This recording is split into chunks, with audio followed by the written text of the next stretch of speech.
Je tiens à rappeler à Yolande Makolo que l'accord de Washington prévoit en premier lieu le retrait des troupes rwandaises du territoire congolais et en deuxième lieu, c'est que vous appelez la neutralisation des FDLR que vous seuls connaissez où ils se trouvent. Encore que nous savons tous que les créateurs et les fondateurs des FDLR sont dans l'armée rwandaise et dans la police rwandaise à l'heure où nous parlons là. Votre histoire d'intégration économique et régionale n'intervient que après la restauration de l'autorité de l'État congolais dans des parties qui sont actuellement envahis par des terroristes rwandais de votre armée. Yolande Makolo, je te le rappelle. Si tu penses que tu vas embrouiller la situation et créer de l'ambiguïté autour, nous avons été surpris que la délégation congolaise ne signe pas. Il n'y a pas d'intégration économique face au génocide que commet le Rwanda sur le territoire congolais. Et ça, la RDC n'est pas en train de badiner. On n'attend pas à ce que cela soit reconnu par qui que ce soit avant de pouvoir procéder comme un État qui se respecte.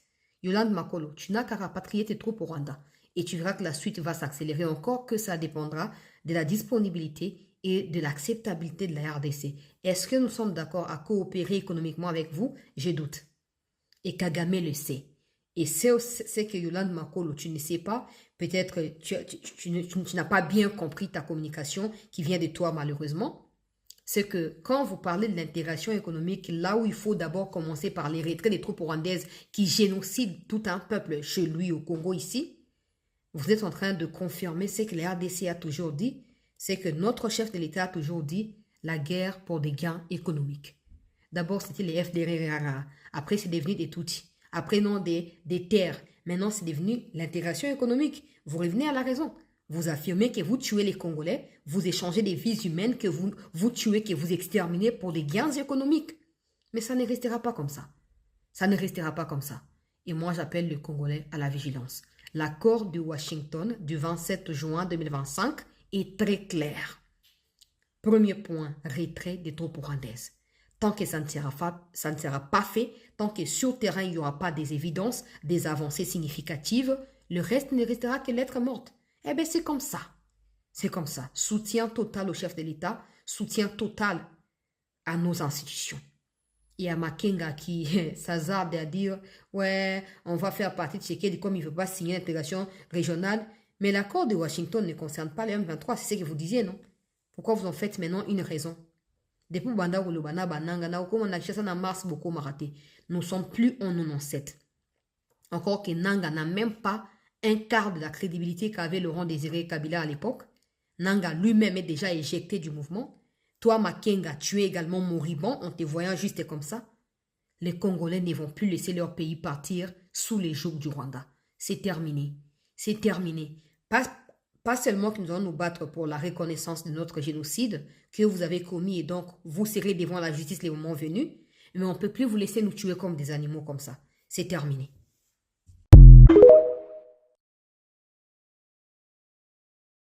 Non, ça message oyo pour interpeller les patriotes nyons, surtout pour communiquer pour na mboka. À chaque fois que le gouvernement a ça les formes, le président a ça les formes, bota la côté ennemi, bazara sous l'actualité, te ba komi bato ba buzz. So ba moni mo lo mo manga salima, mususu ayake ba beti na 9 personnes, wapi suite enquête. Ba moni que président qui na New York, aucun robimisa mamba génocide au Kanambe à Salana batune ya robuma ba congolais, ba yeli bino une histoire bizarre, bidon, un scénario monté de toutes pièces simbi na ngoku tute, bezango et zongeli bon capo, ba sa ki on a bojo ba nyonso en disant que au premier dame na ministre jeunesse, ya suko suite na weza. Ba moni que ça mamba lukuta. Baisse des prix ezo salema dollar ezo kita ba papa muzito ba ministre économie ba osa musa kitoko ba moni peuple a komo sepela ba yeli bino bo moni Anthony Chis asalini ba Tshisekedi batika la ozala ba criminel ba sanguinaire teto yebi ba sanguinaire na yebi sera bino na beta arma tungulu masasi so ba na robin.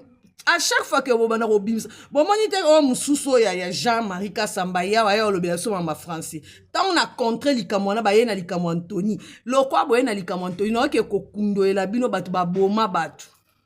Boya ko pesa biso explication bo beta karma tungulu masasi côté à maison Schengen nanya sala kango. To yebi ba criminel. Bilo nyonso bo nga bo latisa koto bino moko ndem tu bo sala yango.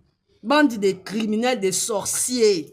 na ba Congolais de mauvaise qualité bozaki emporté par l'esprit rwandais tozo de en tout cas nezabo chef d'état nezabo azo dérwandaliser bozo mon effort ba ministre bazo sala te que non biloko ezo kita bozo ela biso buzz bosi bomona Anthony na ba scandale to yebi bato bazaki oboma bato to yebi bato bazaki ko éliminer bato na keno ko kundwela bino ba mort bo yebi sanga liwa ya papa Mbadu to surtout kaka bozaka na assemblée nationale na palais du peuple ndoka papa Mbadu kuna azoko zoya ye kuna na kingakati bino bato boboma bato en tout cas bato bo communiquer ba patriote bo pese na importance te to comprendre comme jeune na bango ba komika so ba moni elo mo salami côté ya gouvernement évolution moko chef d'état salito ministre moko ba yeli bino buzz ba tikali na bango kaka opposition ya ba buzz rébellion kuté simba lisute makiona na makiona boka wakancha moninga belela rébellion ya ko sa ba live koma ko senga batu biloko ko futisa batu ba taxe na Goma rébellion ya miyibi. En tout cas, peuple congolais, on se communiquera. Bon, c'est la moins importante. C'était bon, l'un de la jeune, bon. Bah, comme je l'homme, ça mis à bien en boca. Bon, ben, il y a buzz mob. Bon, monique, mouton, bête, pas 9 personnes. Monique, il y a suite, souté. Bah, il y a la bino, bon, moni ministre, il y a jeunesse, n'a pas et Sili. Allez, bah, il faut créer l'homme. À chaque fois que le gouvernement, bah, nous sait les lois bien. À chaque fois que le président de la République, a inauguré, bah, université, t'as les lois, bah, bête, bah, il y a la bino distraction. Arrêtez de publier ce genre d'informations. Boropé ses ennemis pour net ngana na ton la nilonte na tikalo mona ba chiseke di ba criminalité. Ko banana les pères. To yebi banani ba simba ba mandoki to yebi banani ba bomaka ba congolais. Soki pe boye na likambo wana bo bongama abino bo simba Anthony Chista ngana o yapo na zoe bo bongama. Non to sisi te po bino bo kansete ke bino de bo ana poa. Bino kutu nde ya bino eza.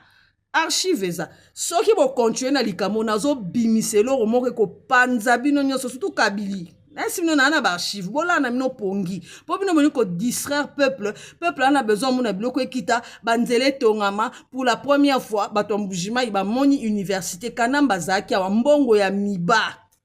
Akena ko sana ngo jal en fait akena ko sana ngo be kebeleke. Folie na ba ninga na e ba Dan Getler.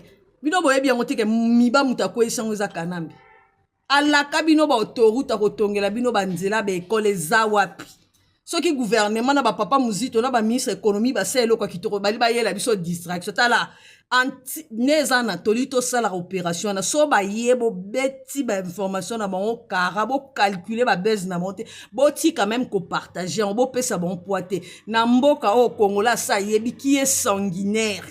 Les premiers sanguinaires de la RDC s'appellent Kanambe Hippolyte Kazembere, en compagnie de l'enfant de sa grande sœur.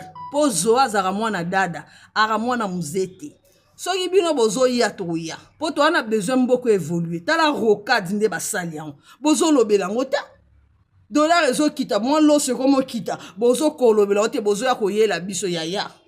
Oh, soki boye na information lokutana ko bua ke lo moko to vidéo moko ya archive au Congolo so bosana et komatisa bino kanda Kabili. J'espère que bo yina bino po déjà ba Congolais si ba komo yina bino makasi.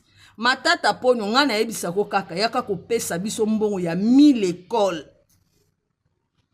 Boye la biso bolobi 1000 écoles borotonga na tuna bino bozwa ba juisseur te mais batuna muntu Kabili babi bo pesa biso kombo école moko akokate.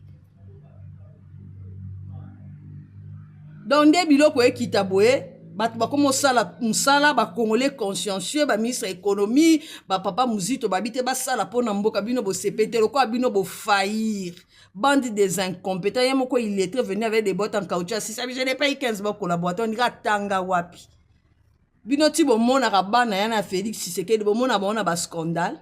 Tala bato ba boma ba congolais ba fausse commune so bo sakani na ko yana ba vidéo compromettante na yebi ke boko moya de ko signaler ba vidéo boye ba kenga ta bo signaler nga so na poster et ça la déjà ba vu et nga moko na ba page et puis na ba groupe WhatsApp so na tindi ba ko panza ngo mokimomba donc ça sert à rien boya na TikTok na boya ko signaler nga na tala maka donc nenga no saka vidéo ba partager yango et puis nga mona so ba lien na tindi na plus de 100 groupes ba groupe wana tango parce que naza na bateau bazalaka wana ka pona kozoka ba vidéo na ko partager donc bo nyo kwa na bino te ko ya ko signaler nga saka live te wana kutu bozela ngote pona osala ngote j'ai pas le temps mais bateau ba communiquer pona mboka basala ngo baza. En tout cas, bande ko belé bo communiquer pour na mboka faites très attention na fungoli bino ka misu. Sauf gouvernement salimo eloko mo bien ba na buzz. Vidéo na Anthony bazota ba eza intox. Toyebi bato ba boma. Nanya boma amatungulu. Papa mbadu akufa na nini. Bomoni ba vidéo e bimi mikolo ya katumba mwake to bo akopesa biso explication. Bo distraire biso te. Anthony atikala koza criminel te sanguinaire te. Soki koko na ekuta boma congolais te e bongo to yebi ba bomiti to yebi batu basimba mandoki to yebi bato ba oka somo te ba boma ba congolais do bo changer biso te. Nous sommes là focus comment na que so eloko etamboli te to beleli to akosa ba analyse mitema mabete ya ba NT bo yaki ya botika ba nini langage na no ba luba bakasa ya botika po to sidi sabine eloko wana tala ba Nyarwanda o to boye to ye. Mais ba communicateur o bo communicaka bo pese la importance te ba congolais o bo sala rapona mboka ba patriote lo kwa biso to lingi mboko évoluer bo pese la biloko en importance te to yebi banani ba boma ba congolais to yebi banani o bazo continuer ko boma tilelo place Tshisekedi dazo diriger bat ba kufa si bat ba CP dollar ekititi bat ba romo mona biloko ko place o ba on bazui bobenga kuna na ba parti bazui ya bagoma na Bukavu oka milelo oka nde bazo boma bozo mona ba vidéo mo to poster te po TikTok a ko bloquer to yebi bandoki banani bo pese la importance te s'il vous plaît bo partager vidéo bo calculer ba buzz na ba te bo tika ba ti ba obwaka ba aussi ça me répondre ba moi ça na linka na bisa ba congolais belé obino bwana kata distraction bino bat bozela biso ba raïs de mafion to bobenga raïs china rambo coquille vide. Et l'autre moko te un peureux. Yango moni absala même pas confiance na ba congolais. Ozo mona tata mukolo bazo tuna e Kabila zo diplôme wa paso ba azali na Tanzanie, azali na Uganda. Au finish question pertinente akomi onga na zena na poto. Sko azali na poto batinda ko défendre. Ozo mona. Botala batu nyonso afdel, congolais fungola miso. Batu nyonso ba kana musée afdel, côté congolais bakufa. Ba masasu bakenda. Ata Eric Lenge wana bomona wana wazaka mobile olive akenda mais ba cabaret be ba koma na bambongo ils sont vivants ba bizimakara baza ba Nyarugabo biso ba papa Abdoulaye Ndombasi ba kufa ba Zaidi Ngoma surtout na 1+4 donc ba sali élection a éliminé Zaidi Ngoma na papa onani Abdoulaye Ndombasi ba di abeti sa même papa na po abenga e fils atika na bemba na Roubero ayebi ke bemba misu makasi ba kino ba olinga e atinda na CP pourquoi kaka Roubero atika la ministre aviti fachaye oyebi sanga kasi pour Roubero azaki rebelle au monde congolais nde to mema na sentiment et ces rwandophones là ba ebe faiblesse na bino yango ba bisa kanambe baza peuple moko ba idiot je vous dis ngaku tu ba yebisinga ninga bando benga biso na Swahili na bolo bon po epesa sous passe Fachi kuta lo bagi on bien tant akenda ki kuna po ken rolandela mambo ba minéré atuni pourquoi Congo ba congolais ba yakate ba répondre Fachi ba lobi boza ba inconscient et on a dit faut faire révolte rabino Kanambe c'est une malédiction. Moi ça passait à continuer le bac. C'est une malédiction mboka et ça la diriger na mupaya pendant 18 ans. Bino ka so c'est la bino. Na pe ça un exemple à Joseph na Bible. Azali en Égypte. Tant banderone ba ye. Bo ba verser au Joseph asenga ba égyptien so ba bima. Obi pourquoi ça bon ba bima. Po era na ba koma ko beta masolo mboka. Ba koma beta munoro mboka. Wana makile sali. Pe na ebisa bino de même Moïse aboma égyptien. Nanda kwa pharaon malgré baboko na ke pas pharaon bino bokaise kana chien ndenga zana angayo linga bino ba congolais biso ba kongola kena biso atonga Kigali tatonga Uganda te ba pays ya ba parents na e ba parents biologiques na e aya tongela bino Kinshasa aya sali balkanisation a créé ba mouvement insécurité chabino ko banga tikali bana bino soupe na tolo zododo winner pour vos aka na distraction. Allez, président na bino pendant que Zoé Sabino que ba bengi bino ben conseil bon lamuka na retard. Yango bo betela les libérateurs maboko maréchal azolo après moi c'est les délices akende lo bo mo bimisa ba drapeau Zaï boka soniko na mona bino bo lo be mambo MP. maréchal atazai mabe mais maréchal ayebaki ti azokende wana yango akoka na ya supporter choc wana ti aumela na epeta kufa ayebaki tala mutu alobi na mino après moi ça sera le déluge tomona yango ka boye pendant que Tshisekedi aloba makambo awa na bino ba Congolais likolo mabele na bino moko oya ba richesse na bino oyo somba yo ozotala nga ba somba yo okomi benga penga na Congolais nga kutunde na zabo na za journaliste nga na za combattant mais bazo somba pa ba Nyarwanda po ya ko bundisa ndeko na yo bango bazo sepela pendant que bango ne bazana ko biloko bo sala na bango ba sala ngo jamais biloko kasi ba Rwandais no so baza satisfait na politique ya Kagame bango nyonso baza satisfait bosi bo mona bango ba na ba life ba ko finga bino bwana démocratie na mboka ona Rwanda démocratie zakata ezo yindela bango kuna ezo pela moto mais le quoi ba mesana ko kanga mabomba vandi kimia mais mukolo ezali tellement que ko mata bango makasi ka bonde bo bandobe bo bengana Kagame batu na biso nyonso ya fidèle au côté congolais yaya bakufa ba misu porté disparu ba boira bona ba fleuve mais bango ya ba Nyarwanda baza ba Nyarugabo ba Rubero ba Kabarebe ba Bizimaka bango baza ba masasu bakenda ba Eric Lenge pe bakenda aki mo bala Olive akenda azai camarade ya Kanambe donc yene ngazana soko zaka témoin gênant abomio loko akoka ki bemba te ngo bite bemba ke ka 10 ans na CPI ba nyonso bazebe esprit faible azo le ka bango propre yo bomona ta bakatumba mwake basamba kaputu aboma bango blagite yo na ndo esa bandi na so akatanga lebo tombo kaka katumba mwaka kufa loko ataba lokolama bakosa biso crash mais matata pono tilelo vivant boyebi pourquoi protéger matata parce que comprenez que ba matata ba congolais so to lani ba matata na ba vital camere ponya simba camere te ba yebani mais biso ba congolais to sala soudé to sungande on a biso ata mabeza to tika biso na biso distraction bozo même ko ba mande on a no mabanga pepe mo lamuka ka na retard après boko mo lamuka to yeba kite bo yeba kite nyenga nini bo yeba teneni parce que ba biso ba msuto olobela bino. Nga comprenate. Moi j'ai toujours dit Kagame a coquille vide. So ba inconscient ba congolais msoute nde ba bande ko pese poids mais kalasila. Matata kimia ibi mbonga kimi. Moki caméra eko soutenir ye. Pendant procès na ye. Caméra bi non, il a conçu chez lui. Il a conçu au Maniema là-bas Atoni Maniema momba. Bola kisanga Maniema on passe à tout. Atoni on pe na mbongo na ye. Si mbonga projet bukanga lonzo te. Na tout na rabino bino ba jouisseur te wapi.